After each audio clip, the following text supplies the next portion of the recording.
Dans cet exercice, on considère une boule de rayon R uniformément chargée, donc ρ est constant, et on va considérer cette charge comme négative. Donc cette boule est chargée négativement. Et on cherche à calculer, d'abord par la méthode directe, le champ et le potentiel produits par cette boule uniformément chargée dans tous les points de l'espace. Donc le schéma que nous avons, qu'on utilise classiquement, consiste à calculer d'abord le champ et puis le potentiel. Mais en réalité, pour certains cas, comme notre cas ici avec cette boule, nous pouvons d'abord calculer le potentiel et puis calculer le champ en appliquant donc une formule E égale moins gradient de V. Très souvent, ce schéma est préférable. Pourquoi? Parce que quand vous calculez les intégrales, quand vous calculez le potentiel, les intégrales se calculent beaucoup plus facilement. Donc, c'est à vous de voir en fonction de cas. Donc, ici, on va d'abord calculer le potentiel et puis on va retrouver le champ. Donc, pour le calcul de potentiel, je vais choisir un certain point M de façon arbitraire. Première étape. Ensuite, je vais découper cette boule en volumes élémentaires. Chaque volume élémentaire va porter une charge élémentaire. Vu la géométrie de mon objet, je vais faire le découpage dans le système de coordonnées sphériques. Donc, le volume élémentaire dans le système de coordonnées sphériques, je vais marquer des taux pour ne pas confondre V avec le potentiel.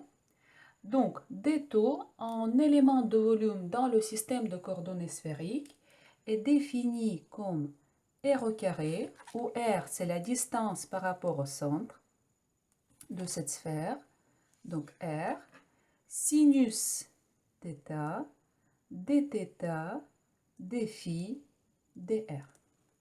Alors, tout de suite, on vérifie la dimension. Donc, la longueur au carré fois la longueur, j'obtiens la longueur au cube. Donc, tout va bien. En fait, cette formule, la démonstration de cette formule, nous avons vu en TD, la géométrie des masses. Donc, vous pouvez retrouver la démonstration de cette formule dans une des vidéos de playlist TD, la géométrie des masses. Et pour cet exercice, je vais juste appliquer cette formule. Ensuite, donc, je vais introduire les deux autres distances, donc la distance OM et la distance D. Et cette distance OM, je vais appeler, je ne sais pas, je vais appeler A. Et je vais également utiliser l'angle θ. Alors, donc, une charge élémentaire portée par cet volume élémentaire égale moins ρ fois des taux, ça sera moins ρ, R au carré sinus θ, dθ, dφ, dr. Dans ce cas, le potentiel élémentaire produit par cette charge élémentaire au point M est proportionnel à K, proportionnel à dQ et inversement proportionnel à la distance qui sépare ce volume et le point où on calcule le potentiel. Donc tout de suite on regarde, cette charge élémentaire est négative, donc le potentiel produit par cette charge élémentaire sera négatif. Déjà, vu que cette boule est chargée négativement, donc le potentiel produit par cette boule en tous les points de l'espace sera négatif. Égal, donc je vais remplacer K par son expression de 4 pi epsilon 0, et maintenant c'est D. Alors, D, je peux exprimer en fonction de A et en fonction de R et θ en appliquant le théorème de cosinus. Donc, D au carré égale A au carré plus R au carré moins 2AR cosinus θ. Donc, je continue, ça sera moins ρ carré sinus θ dθ d phi dr. Et je divise tout par cette racine, donc a au carré plus r au carré moins 2ar cosinus θ. Je dois intégrer, pour calculer le potentiel, je dois intégrer par rapport à θ, par rapport à phi et par rapport à r. Nous sommes dans le cas de la système de coordonnées sphériques, donc les trois variables sont indépendantes. Quand je fixe par exemple θ, mon phi prend toutes les valeurs de 0 à 2π. Quand je fixe r, pareil, phi prend toutes les valeurs de 0 à 2π. Donc déjà, dans un premier temps, je peux séparer cette intégrale par rapport à phi. Après, en ce qui concerne les deux autres variables, θ et r, donc comme vous voyez, dans le dénominateur, nous avons une fonction qui contient en même temps θ et r. Donc pour l'instant, je ne peux pas séparer ces deux variables. Je peux appliquer les bornes d'intégration maximale, vu que les deux variables sont indépendantes, mais je ne peux pas, dès le départ, séparer les deux intégrales. Donc, je vais réécrire v égale moins ρ divisé sur 4π epsilon 0. Première intégrale par rapport à phi, donc ça sera de 0 à 2π. Et deuxième intégrale, donc je vais écrire comme ça par rapport à r. Déjà, je vais faire sortir r au carré. Et ici, donc je vais écrire deuxième intégrale, ou troisième, par rapport à θ, où je vais regrouper tout ce qui concerne θ. Donc ça sera sinus θ d θ divisé par a au carré plus r au carré moins 2ar cos θ. Et à la fin, j'oublie pas dr. Bien. Maintenant, pour calculer cette intégrale, je commence déjà à observer, je vois dans le numérateur quelque chose comme sinus θ dθ. Et dans le dénominateur, j'ai cosinus θ. Tout de suite, le premier réflexe, c'est qu'il faut former la différentielle totale exacte pour obtenir quelque chose comme cosinus. Donc, je vais écrire ici sinus θ dθ. Je forme une différentielle totale exacte, ça sera d de moins cosinus θ. Donc, je dérive cosinus, j'obtiens moins sinus et fois dθ. Donc, tout va bien. Maintenant, en plus, ici, j'ai un facteur de AR. Donc, pour ne pas changer l'égalité, ce que je peux faire, je peux multiplier par 2AR et je peux diviser par 2AR. Comme ça, je ne vais pas changer l'égalité. Donc, ça sera d moins 2AR cosinus θ et je divise par 2AR. Donc, j'ai rien changé. En plus, sous la différentielle, je peux toujours rajouter une certaine constante. Si je regarde ma fonction, donc je dois calculer l'intégrale par rapport à θ, premièrement, c'est-à-dire que a et r seront les constantes. Donc je peux rajouter ces deux constantes, a au carré plus r au carré. Donc j'aurai ce différentiel, a au carré plus r au carré, moins 2ar cosinus θ, divisé par 2ar.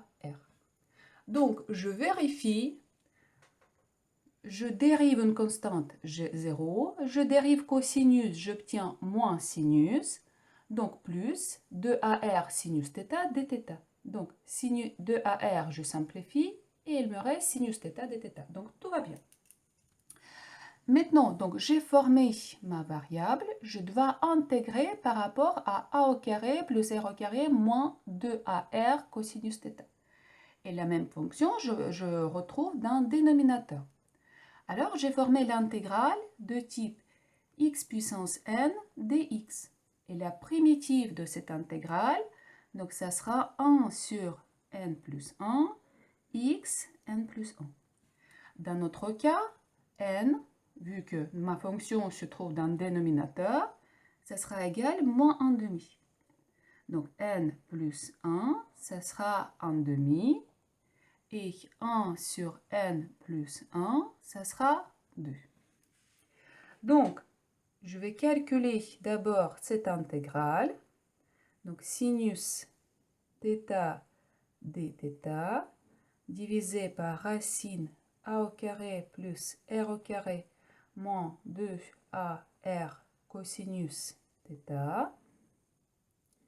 Donc, nous avons dit que cette intégrale, je peux remplacer cette différentielle par d a au carré plus r au carré moins 2ar cos θ. Je divise par 2ar et ici j'ai cette racine a au carré plus r au carré moins 2ar cos θ égale. Donc 1 sur 2ar, je peux faire sortir de l'intégrale. Et l'intégrale, c'est ce type-là, va me donner donc le facteur 2. Et ensuite, racine de a au carré plus r au carré moins 2ar cosinus θ. Et je dois appliquer les bornes d'intégration. Donc, de 0 à pi. Donc, 2, je simplifie, égale 1 sur a fois r.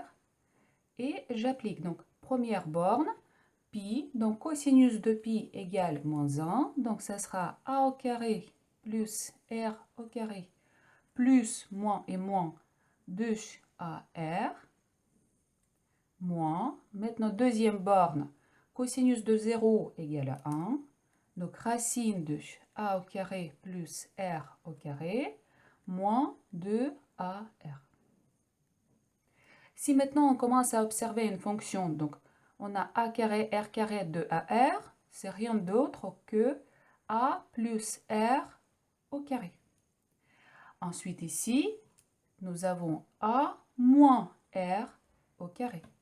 Donc je vais réécrire, ça sera 1 sur a fois r. Donc ici, je peux facilement calculer les racines vu que les deux sont positives, donc ça sera a plus r. Par contre, quand je vais calculer une racine ici, ce que je vais obtenir, c'est la valeur absolue. Parce qu'une racine, il me donne quelque chose qui est positif. Donc, j'ai trouvé a plus r moins valeur absolue a moins r. Alors, pour calculer le potentiel, il faut que j'analyse a moins r, la valeur absolue, et je vais considérer les différents cas. En fait, donc A, c'est une distance qui sépare le centre et le point M où on calcule le potentiel. Donc, les deux différents cas qui sont les plus naturels, c'est que nous sommes à l'intérieur de cette sphère, c'est-à-dire que A est inférieur à R, et nous sommes à l'extérieur de cette sphère. Donc, A est supérieur à R. Donc, il faut comparer A par rapport à rayon de cette sphère. Et pour cela, ce que je vais faire, pour comparer A avec le rayon, sur le module, je vais enlever le rayon, je vais rajouter le rayon pour ne pas changer l'égalité. Et premier cas, donc imaginons que je considère les distances A supérieure à R, donc le cas quand nous sommes à l'extérieur de cette boule. Donc, quand nous sommes à l'extérieur, donc A est supérieur à R, donc ce terme-là est positif. R moins petit r, forcément qui est positif, parce que le petit r varie de 0 jusqu'à grand R. Donc, ce terme-là est forcément positif. Donc, quand A est supérieur à grand R, je peux réécrire ce module juste comme j'enlève ce module, donc A moins R. Maintenant, la situation est différente si on considère A inférieur à 7R. Donc, ici, en plus, je dois considérer les deux cas. Alors, je vais présenter ces deux cas. Donc, nous avons certaines distances R.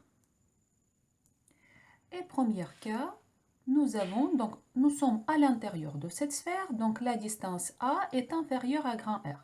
Donc nous sommes à l'intérieur de cette sphère. Donc ce cas-là correspond au cas quand nous sommes à l'intérieur.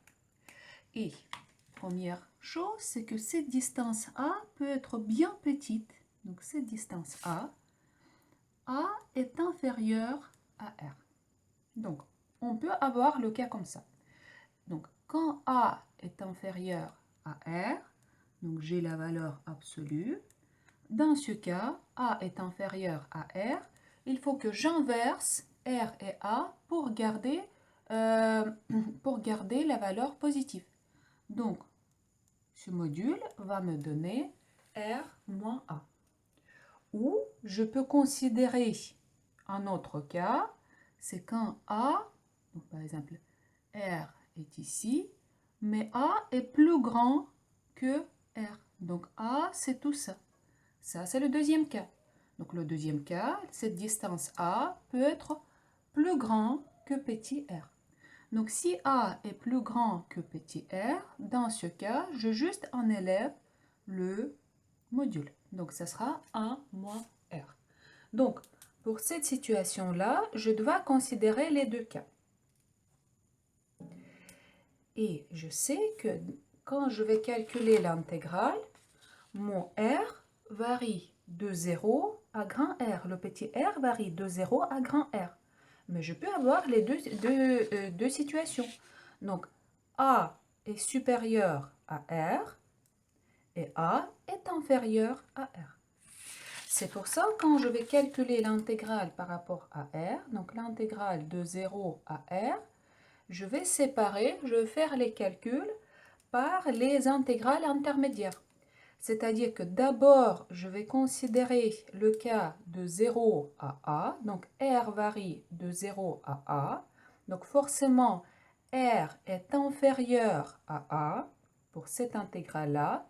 Donc, nous sommes dans cette situation ici, que je dois écrire, je vais marquer ici ma fonction comme étoile, plus deuxième intégrale, donc de A jusqu'à R. Vous voyez, donc j'ai séparé cette intégration par les intégrales intermédiaires de 0 à A. Donc forcément ici, R est inférieur à A. Donc je dois écrire cette fonction A moins R. Et puis de A jusqu'à R. Donc et ici, forcément pour cet intervalle-là, R est supérieur à A. Donc supérieur, il varie entre A et R. Donc, je dois, dans l'expression de l'intégrale, je dois prendre une autre expression R moins A. Bien, une fois nous avons analysé toutes les intervalles, maintenant on va faire le calcul. Et je vais commencer les calculs. Donc, pour le cas A, le plus facile, donc A est supérieur à R. Donc, on se retrouve à des distances supérieures au rayon des sphères. Donc, nous sommes à l'extérieur de cette sphère ou de cette boule. Donc, A. Donc, nous sommes ici. Dans ce cas, quand A est supérieur à R, le module, j'en élève le module et je le présente comme A moins R. Donc, je vais réécrire maintenant, je vais reprendre ma formule et ça sera donc V égale moins ρ divisé par 4pi epsilon 0. Défi, l'intégrale par rapport à défi va me donner 2pi. Maintenant, l'intégrale de 0 à R, ici j'ai R au carré, et cette intégrale-là que j'ai calculée me donne A sur R, donc A plus R, et à la place de ce module, pour ce cas, je dois écrire moins A moins R. Donc j'en élève le module dr. Donc A et A se simplifient et j'obtiens ici 2R. Donc je vais réécrire égal. Donc pi et pi se simplifient, 2 et 2 se simplifient et j'obtiens donc moins ρ divisé par 2 epsilon 0. A, je vais faire sortir de l'intégrale. Donc ici, R et R se simplifient. Donc ce sera l'intégrale de 0 à R. 2R fois R, donc 2R au carré. Et c'est tout dr. Donc je calcule. Donc 2 et 2, je simplifie. Et la primitive de r au carré, ça sera r au cube divisé par 3. J'applique les bornes, donc j'aurai grand R au cube divisé par 3. Donc moins ρ, grand R au cube divisé par 3 epsilon 0 A. Donc maintenant je considère un deuxième cas. A est inférieur à R, donc je vais reprendre les calculs. Donc V égale donc moins ρ divisé sur 4pi epsilon 0. L'intégrale par rapport à des phi, ça me donne 2pi. Et il me reste donc l'intégrale de 0 à grand R. Donc ici R au carré. Ensuite, donc 1 sur R. Et cette expression A plus R moins le module moins R dr. Donc R et R se simplifient. Je vais réécrire. Donc ça sera pi 2 se simplifie. Moins ρ divisé par 2 epsilon 0 A. Et maintenant, je dois considérer quand A est inférieur à R.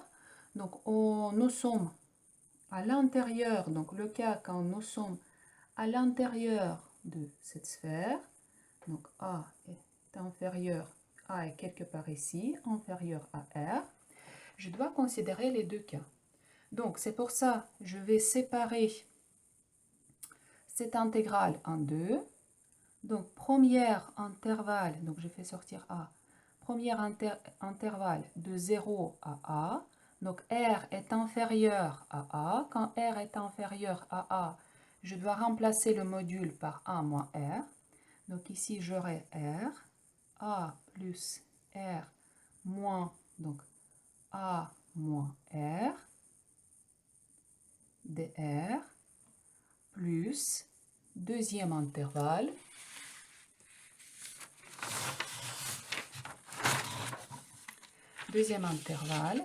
c'est de A à grand R. Donc R, A plus R, moins, et maintenant je dois inverser le signe. Donc R moins A. C'est comme nous avons dit, c'est que j'inverse le signe.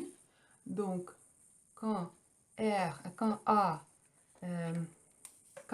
est supérieur à A, donc ici, nous sommes ici, dans ce cas, je dois inverser le signe. Donc je remplace le module par R moins A. Et maintenant, je calcule ces deux intégrales. Donc, égal, ça sera moins ρ divisé sur 2 epsilon 0a. Donc, première, A et A se simplifient, ça sera l'intégrale de 0 à A. Donc, 2R au carré dr, plus deuxième intégrale de A à grand R. Donc ici, R et R se simplifient et j'obtiens 2AR dr. Donc égal. Donc la primitive de R au carré va me donner R au cube sur 3. La primitive de R, donc ça sera R au carré sur 2. Donc je continue les calculs. Moins ρ sur 2 epsilon 0a. J'applique les bornes, donc 2 tiers A au cube. Plus, donc 2 et 2 se simplifient. J'ai A, R au carré, moins A au carré. Et j'obtiens donc moins ρ divisé par 2 epsilon 0a, 2 tiers A au cube, plus AR au carré, moins A au cube, égale moins ρ divisé par 2 epsilon 0a. Donc ici, ça sera AR carré moins A au cube divisé par 3. Je vais factoriser par A, donc ça sera moins ρ A divisé par 2 epsilon 0A, R au carré moins A au carré divisé par 3. Donc A et A se simplifient. Et j'ai trouvé le potentiel. Donc V égale, quand A est inférieur à R, égale moins ρ divisé par 2 epsilon 0, R au carré moins A au carré divisé par 3. Donc, le potentiel est négatif. Donc voilà, nous avons retrouvé le potentiel dans tous les points de l'espace. Et maintenant, une fois nous avons trouvé le potentiel, on va calculer le champ.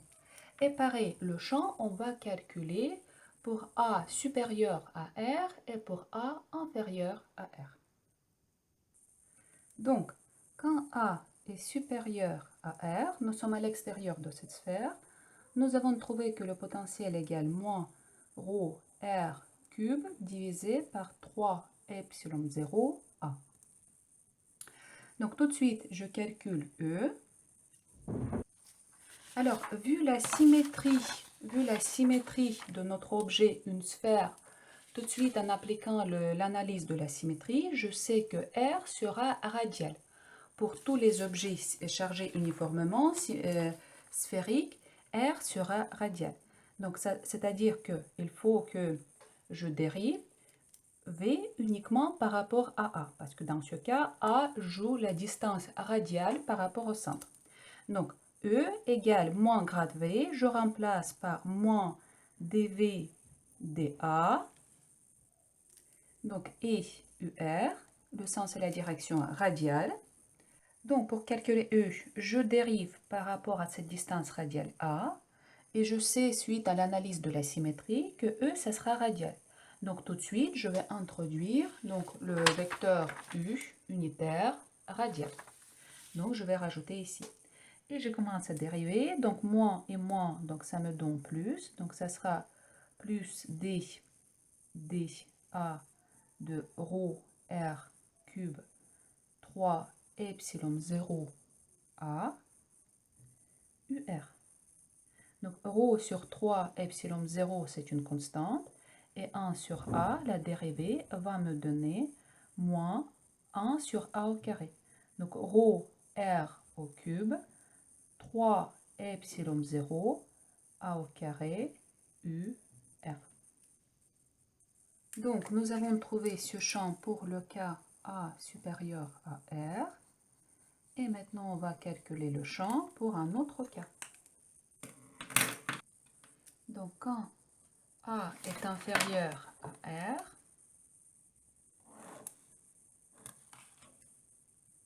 donc A est inférieur à R, nous avons trouvé que le potentiel égale moins ρ divisé par 2 epsilon 0, R au carré, moins A au carré sur 3.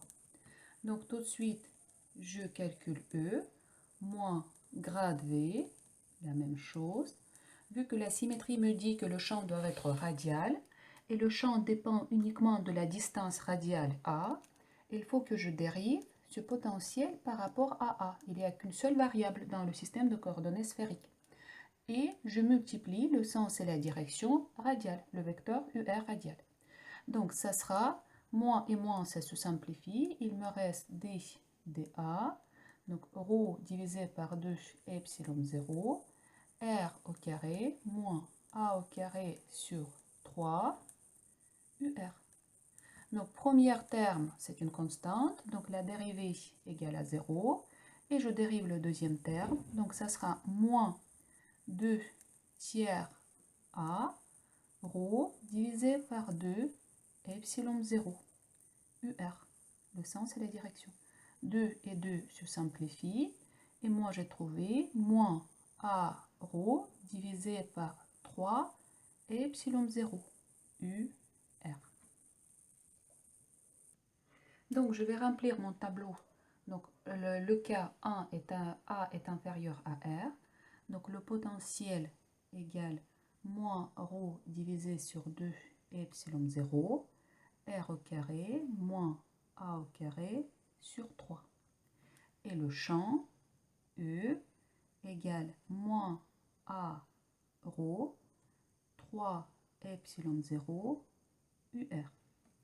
Et le deuxième cas, donc quand A est supérieur à R, donc nous avons le potentiel égal moins ρ divisé sur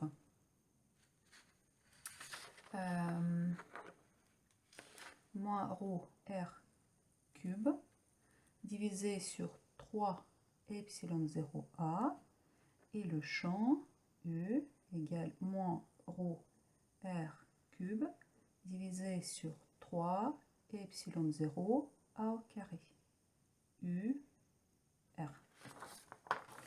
Et maintenant, ce que je vais faire, imaginons que je ne connais pas la distribution volumique des charges, la densité volumique des charges, mais je connais une charge totale de cette sphère.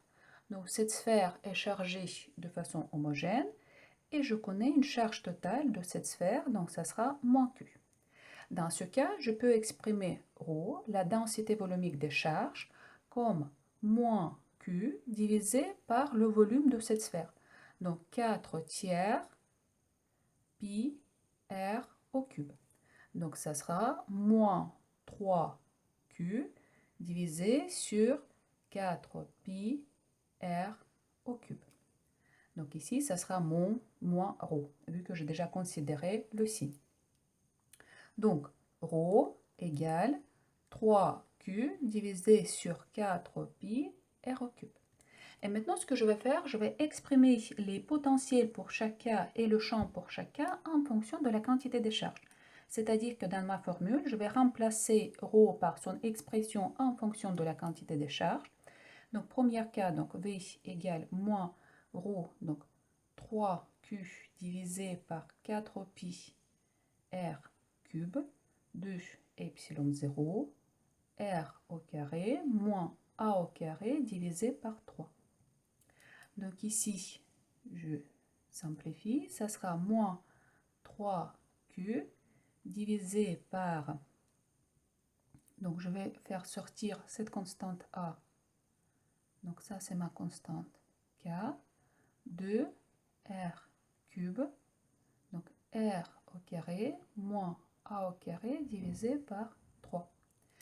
Je vais factoriser par R au carré, donc ça sera moins 3Q K divisé par 2R, donc ici 1, moins A au carré divisé par 3R au carré. Et je vais multiplier tout par 3 demi, donc ça sera moins Q divisé par KR. Ici, j'aurai 3 demi, 3 et 3 se simplifient, A au carré divisé par 2R au carré. Donc, je multiplie 3 demi, voilà. Donc, je vais réécrire le potentiel en fonction de la quantité de charge totale, au cas où si on connaît la quantité de charge. Donc, ça sera moins QK divisé par R. Donc, 3 demi moins A au carré divisé par 2R au carré. Et maintenant, je vais refaire la même chose, mais pour le champ. Donc, le champ égale moins A, donc ρ 3Q, divisé sur 4 pi R cube fois 3 epsilon 0, UR. Donc, on a 3 et 3 se simplifient. Et j'obtiens donc moins AQ. Donc cette constante K, elle est ici. Donc ça sera constante K divisé par R au cube. UR. Voilà. Donc tout de suite, vite, je vois que E, c'est une fonction linéique par rapport à la distance A. Donc la distance A. Tous les autres, donc le facteur ici, c'est une constante. Donc E, je vais écrire, ça sera égal moins A Q K divisé par R au cube UR. Maintenant, la même chose pour le potentiel quand A est supérieur à R. Donc, ça sera V égale moins R cube sur 3 epsilon 0A. Rho, donc 3Q divisé sur 4 pi R cube. Donc ici, il y a pas mal de choses qui se simplifient. Donc R au cube, 3 et 3. Cette constante A, K, donc 4 pi epsilon 0. Et il me reste moins QK, la constante 4 pi epsilon 0, divisé par A. En fait, j'ai trouvé l'expression de potentiel exactement le même que l'expression de potentiel créée par une charge ponctuelle. Donc, quand nous sommes dans la situation quand la distance est supérieure à R, donc on cherche le potentiel à l'extérieur de cette sphère qui est chargée de façon uniforme, se comporte comme une charge ponctuelle. Maintenant, on va regarder le champ. Donc, ça sera moins R cube sur 3 epsilon 0 A au carré fois 3Q divisé sur 4 pi R cube UR. Donc 3 et 3, R au cube, 4 pi epsilon 0, c'est une constante.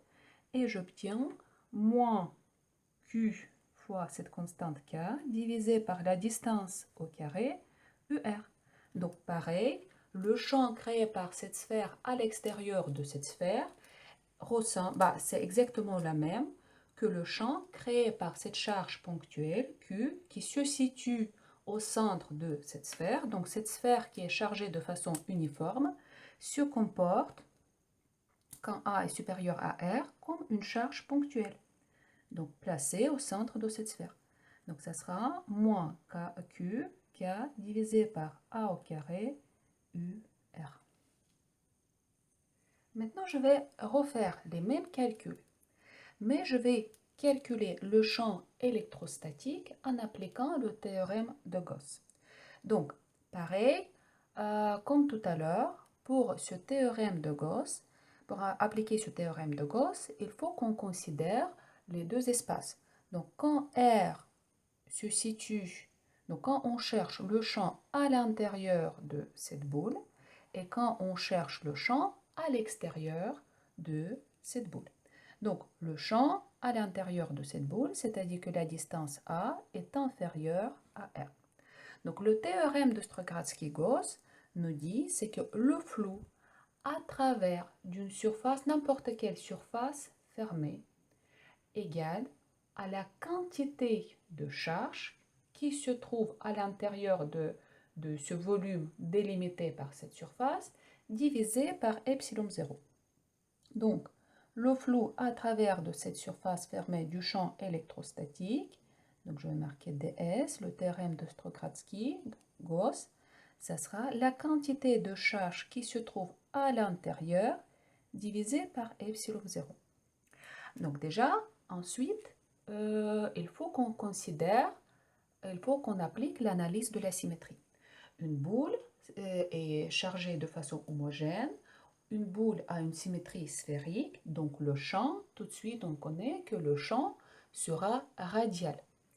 Donc le champ est radial, c'est-à-dire que si je prends n'importe quel point, le champ, ça sera toujours radial. Bien. Maintenant, je suis dans le cas A est inférieur à R. Je dois calculer le flou du champ à travers de la surface fermée qui se situe dans cet espace A est inférieur à R. Donc j'ai le droit à choisir n'importe quelle forme de surface, mais je ne vais pas compliquer la vie, je vais adapter cette surface à la géométrie de mon objet. Donc je vais choisir comme la surface de Gauss certaines sphères de rayons, donc je suis à l'intérieur, de rayon A. Donc je suis la surface de Gauss, c'est une sphère de rayon A à l'intérieur de cette boule chargée. Maintenant, je vais choisir n'importe quelle surface élémentaire à la surface de cette sphère de Gauss.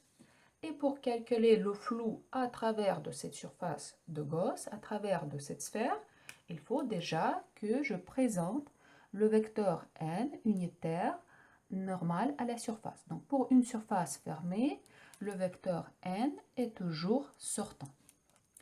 Et on sait que pour cette surface élémentaire, le champ, si je calcule le champ à cette surface élémentaire, le champ, ça sera radial. Donc pareil, je peux présenter mon champ, donc le champ est radial. Donc les deux vecteurs sont collinaires, c'est-à-dire que quand je vais calculer le produit scalaire E ds, ça revient à calculer E n ds. Donc le produit scalaire va me donner juste la norme de ce champ E. Donc ça sera E ds.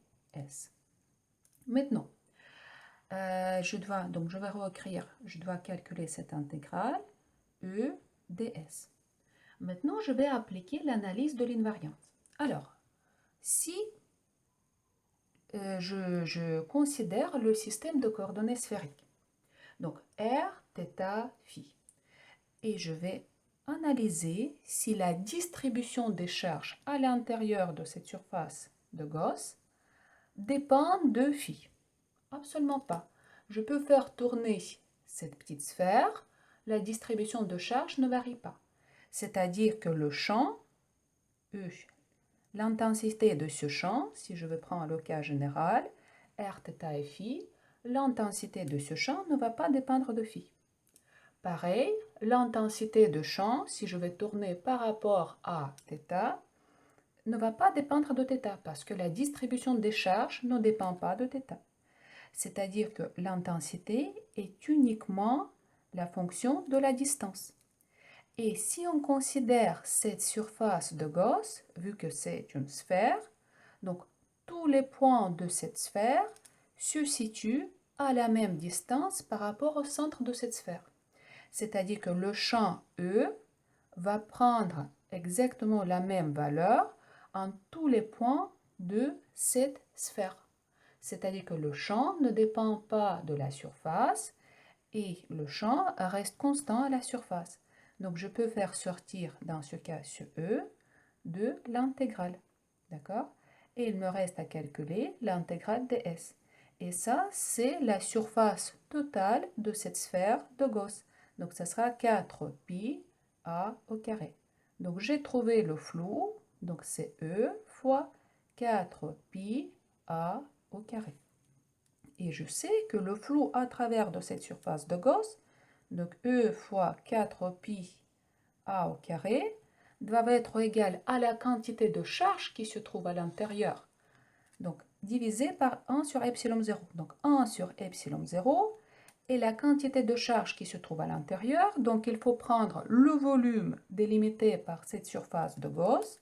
Donc ça sera 4 tiers pi comme le rayon, donc c'est le rayon de cette sphère de Gauss, pi a au cube fois ρ. Donc il y a pas mal de choses qui se simplifient. 4 pi, ensuite a au carré, il me reste a.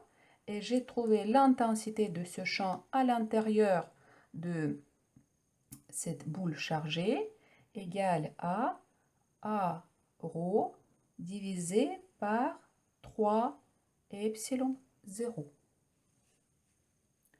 Maintenant, c'est uniquement la norme, donc la norme est toujours positive. Le champ, c'est un vecteur, donc maintenant, il faut que je précise le champ et les directions. D'ailleurs, ici, j'ai fait une petite erreur. Je considère cette boule chargée négativement, d'accord? Donc ici, le champ va être dirigé à l'intérieur. Donc le champ E doit être dirigé à l'intérieur. Et dans ce cas, donc le produit scalaire ici, ça va me donner moins E, car dans ce cas, cosinus, l'angle entre les deux, c'est pas 0 et c'est égal à pi. Donc j'ai un moins ici, donc un moins dans ce cas ici. Par contre, ρ maintenant, vous voyez, donc ρ est négatif. Donc au final, le résultat est juste. Donc la norme reste positive. Par contre, maintenant pour le champ, donc le champ c'est un vecteur. Donc, il faut que je précise le sens et la direction. Donc, dans la base de coordonnées sphériques, dans le système de coordonnées sphériques base locale, donc UR est dirigé vers l'extérieur. Donc, le sens et la direction de champ E, ça sera moins UR. Donc, ici, moins concerne le sens par rapport à notre repère choisi. Fois, donc A rho divisé par 3 epsilon 0. Donc, vous voyez, tout de suite, nous avons retrouvé le champ. Donc, les calculs beaucoup plus simples quand on applique le théorème de Gauss pour ce cas-là qui est bien symétrique.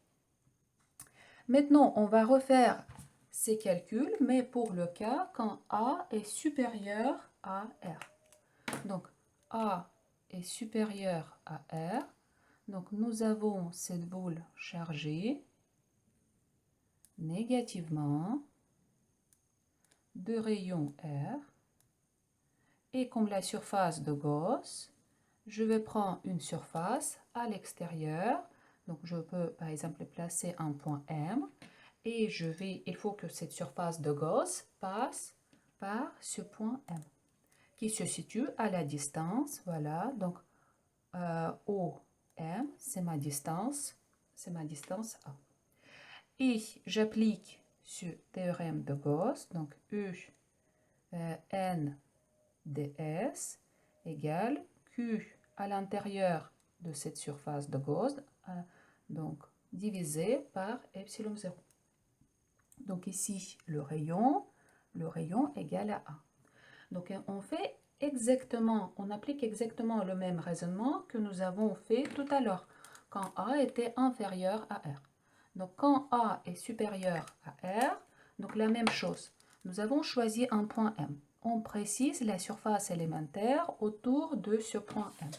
Ensuite, donc, on présente le vecteur N unitaire, orthogonal. Toujours pour une surface fermée, ce vecteur est dirigé vers l'extérieur. On sait, vu la symétrie, que le champ, ça sera radial. D'ailleurs, nous pouvons appliquer cette analyse de symétrie autrement, c'est-à-dire que, imaginons deux plans de symétrie de la distribution des charges qui passent par le point M. Donc, nous pouvons découper notre sphère comme ça. Donc, premier plan qui contient le point M, et puis dans le plan de cette feuille. Et on sait que la direction de champ, ça sera l'intersection de ces deux plans. Donc, ça sera radial. Et le sens, ici, opposé, parce que notre sphère est chargée négativement. Donc, le sens opposé. Dans ce cas, comme tout à l'heure, le produit scalaire, ça va me donner moins E ds, parce que l'angle entre les deux, maintenant, c'est pi, c'est pas 0. Et l'intégration, donc E ds, pareil, donc j'applique l'analyse de l'invariance. La distribution des charges ne dépend pas de phi, la distribution des charges ne dépend pas de θ. Ceci dit que si la distribution ne dépend pas de phi et θ, l'intensité de ce champ ne va pas dépendre ni de θ ni de phi. Donc E dépend uniquement de R. C'est-à-dire que E, le champ créé par cette boule, reste constante sur toute cette surface de Gauss. Donc je peux faire sortir cette E de l'intégrale.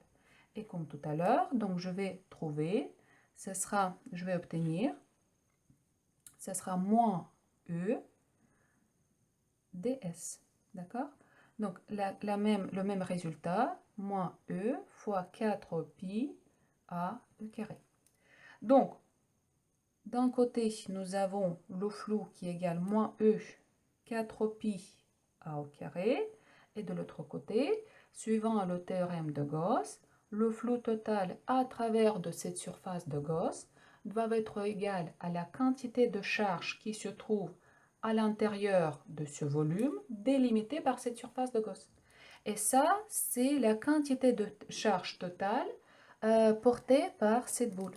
Donc, ça sera moins donc, ρ fois le volume de cette boule. Donc, ça sera 4 tiers pi r au cube, parce que cette boule, maintenant, se trouve à l'intérieur de cette surface de Gauss. et je divise tout par epsilon 0. Donc 4pi, je simplifie et j'obtiens l'intensité de ce champ égale rho r au cube divisé par 3 epsilon 0, 1 sur a au carré. Donc j'ai trouvé l'intensité. L'intensité est toujours positive. Maintenant, E, c'est un vecteur. Donc, comme tout à l'heure, je vais préciser le sens et la direction. Donc, si mon UR, c'est dans la base locale, il est à ce sens-là, dans ce cas, le vecteur est E égale moins UR, rho, R cube, divisé par 3 epsilon 0. Donc, nous avons retrouvé le résultat en appliquant le théorème de Gauss. Vous voyez, donc les calculs sont beaucoup plus légers, beaucoup plus faciles. Et maintenant, je peux appliquer ce schéma. Si je connais le champ, je peux toujours calculer le potentiel en appliquant la formule, vu que le champ dérive le potentiel. Donc, dV égale moins E DOM. Donc ici, il faut que je calcule après le produit scalaire et je vais retrouver le potentiel. Donc en fait, nous avons retrouvé, dans cet exercice, nous avons retrouvé le champ créé par cette boule chargée uniformément par deux façons. Première, c'est les calculs directs et deuxième, c'est les calculs en utilisant le théorème de Strogatsky-Gauss.